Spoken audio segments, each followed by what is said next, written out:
I can assure you that the budget process that we just heard about is not only essential for complying with the constitutional requirement for a balanced and timely budget, but it demonstrates also, as we've heard, the governor's priorities. The budget provides a glimpse into the governor's vision for Pennsylvania. It demonstrates what the governor and the legislature believe is important for the economic well-being of our Commonwealth, our tax-paying citizens, and our businesses. As I've been saying for many years, and we're seeing played out across this nation, many governors and legislatures have overspent, they've overborrowed, and they have mortgaged the next generation. Businesses are overtaxed. Tax-paying citizens are broke. And it's no different here in Pennsylvania. Well, my first response is this. The governor's budget address was well made, and it was well written.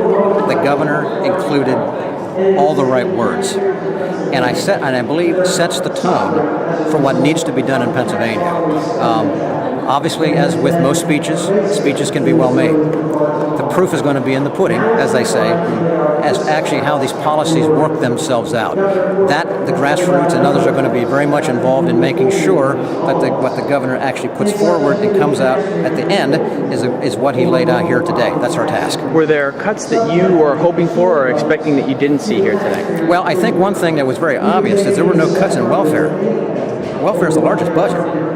And there were no cuts. Actually, this budget actually increases the welfare budget. And I believe that's going to be a serious issue that's going to have to be addressed, because you can't bring this budget back into place without reducing the fraud and the waste and other things that we know are in welfare. So that's going to be an issue that's going to come out beyond this day.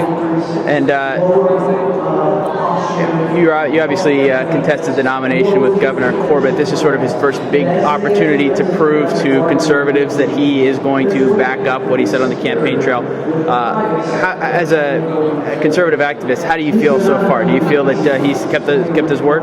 Well, I'd say that what he said today was nothing objectionable. I think he said a lot of the good things. I think he tread very lightly on the issue of collective bargaining and working with the public unions. He tread very lightly, and he stepped away from the welfare, as I mentioned earlier. Those are two issues that are going to have to be addressed if he's going to go successfully through this process. So, good first step. It's going to be a lot of follow-up to do after.